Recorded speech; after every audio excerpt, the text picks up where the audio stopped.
Ponovo se družimo sa Rokijem.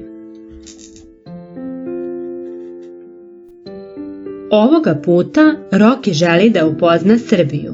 Njemu je ponovo potrebna pomoć pametnog uređaja. Kako upoznati neku zemlju? Odakle krenuti? Roki, dobrodošao nazad. Vidim da te zanima Srbija. Pritisni taster dalje.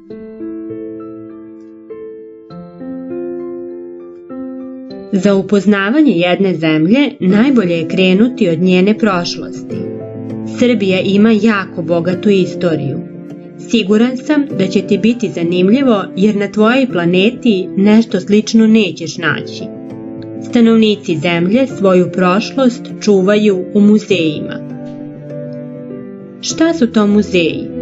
Muzej je naziv za ustanovu ili zgradu u kojoj se čuvaju, proučavaju i izlažu zbirke starina, umetničkih predmeta, tehničkih i sličnih.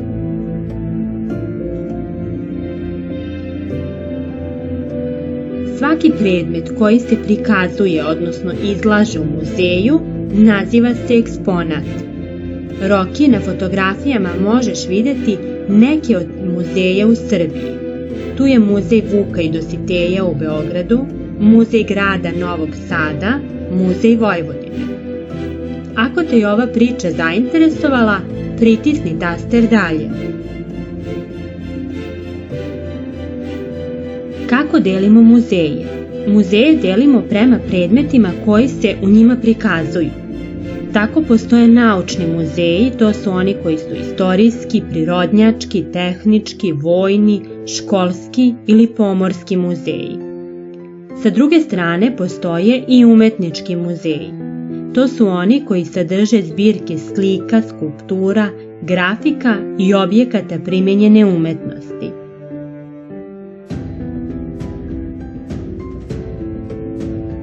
Ukoliko bi želeo da posetiš neki od muzeja u Srbiji, imam za tebe odlične vesti.